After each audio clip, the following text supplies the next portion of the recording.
Представьте, что вы стоите у кассы, протягиваете карту, и вдруг замечаете, что руки кассира так сильно дрожат, что она едва может пробить ваши покупки. Вы спрашиваете, что случилось, и ее ответ меняет все, что вы когда-либо думали о смелости, доброте и том, что значит поступать правильно. Останьтесь со мной до конца. Вы не поверите, что произошло, когда один отец-одиночка решил не промолчать. Прежде чем мы начнем, если вы верите, что доброта может менять жизни, пожалуйста, поставьте лайк этому видео и подпишитесь на канал ***Кинднестериас***, чтобы мы могли дальше делиться правдивыми и вдохновляющими историями. Это был поздний вечер в маленьком продуктовом магазине в Портленде, штат Орегон. В магазине было тихо, всего несколько покупателей медленно катили тележки по рядам. Даниэл Картер, 36, летний отец-одиночка, стоял в очереди с продуктами.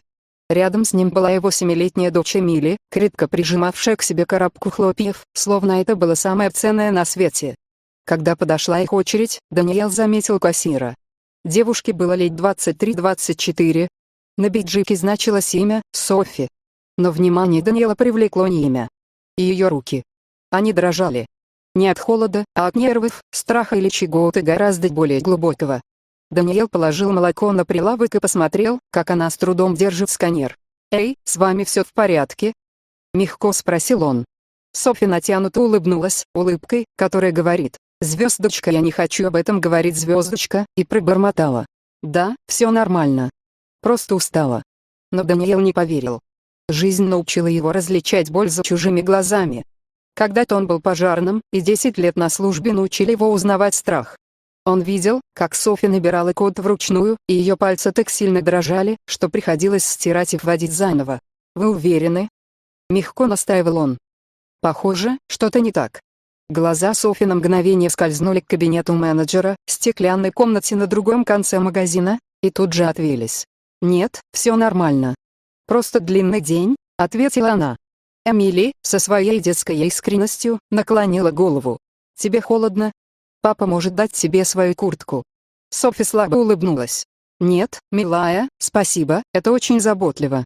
Но внутри Даниэла росло беспокойство. Он расплатился и уже направился к выходу, но что-то не позволило ему уйти.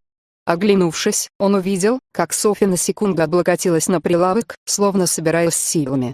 В этот момент из офиса вышел менеджер, коренастый мужчина лет 40 с вечной гримасой раздражения, и резко сказал ей что-то на повышенных тонах. Софи тут же напряглась. Тогда Даниэл понял, это не усталость. Он вернулся к кассе и дождался, пока другие покупатели уйдут. «Послушайте», — сказал он тихо. «Я заметил, что вы все время смотрите на кабинет менеджера. Если что-то не так, вы можете сказать мне». Губы Софи дрогнули, но она снова закрылась. «Я правда не могу, это ничего». Даниэл понизил голос. «Я отец. Я знаю, когда кто-то в беде. Я не уйду, пока не буду уверен, что с вами все в порядке». На секунду показалось, что она заплачет. Ее пальцы вцепились в край кассы. И наконец, едва слышно, она прошептала: «Это он. Он меня домогается». Сердце Даниэла сжалось. «Домогается? Каким образом?» Комментарий касается плеча, когда проходит мимо, встает слишком близко, говорит то, чего никто не должен говорить на работе. Я сказала ему однажды хватит, и он урезал мои часы. Челюсть Даниэла напряглась. «Как долго это продолжается?» «Полгода», — прошептала она. «Мне нужна эта работа. Аренда просрочена, и я просто не могу позволить себе злить его еще больше». Даниэл тяжело вздохнул. Он знал, что значит чувствовать себя бессильным, он пережил это после смерти жены, когда каждый день был борьбой. «Софи, вам не нужно справляться с этим одной», — сказал он. «Пожалуйста, ничего не говорите», — умоляла она. «Будет только хуже». Но Даниэл не был из тех, кто стоит в стороне. Он не стал устраивать скандал на месте, ни при Эмили, ни в таком состоянии Софи. Он пообещал, что вернется, отвел дочь в машину и позвонил сестре, чтобы та присмотрела за девочкой. Через пару часов он снова зашел в магазин. Когда очередь рассосалась, он подошел к Софи. «Я знаю, вы просили меня не вмешиваться», — начал он, «но я не могу сделать вид, что ничего не слышал». «Пожалуйста», — начала она. «Я не собираюсь кричать или устраивать сцену», — мягко сказал он. «Но я знаю закон. Я знаю, что есть способ остановить это. И я готов быть рядом, пока вы будете жаловаться». Губы Софи задрожали. Я боюсь. Знаю, ответил он. Но смелость — это не отсутствие страха. Это умение делать правильное, несмотря на него. После долгой паузы она прошептала: «А если мне не поверят?» Даниэл наклонился ближе. «Тогда придется иметь дело со мной.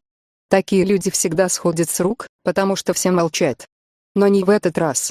Софи медленно кивнула. Вместе они пошли в комнату для персонала, где она дрожащими руками позвонила в отдел кадров компании. Даниэл все время сидел рядом, и его спокойное присутствие придавало ей силы. Она подробно рассказала о домогательствах, назвала имя менеджера и объяснила, как он сократил ей часы. Представитель Ашер пообещал начать расследование и заверил, что она не должна выходить на следующую смену, пока все не будет решено. Когда они вышли, менеджер заметил их вместе и нахмурился. «Что здесь происходит?» Голос Софи дрожал, но она выпрямилась. «Происходит то, что я на вас пожаловалась». Его лицо побледнело. «Ты не можешь». «Могу», — ответила она тверже. «И уже сделала». Даниэл сделал шаг вперед, давая понять, что будет рядом.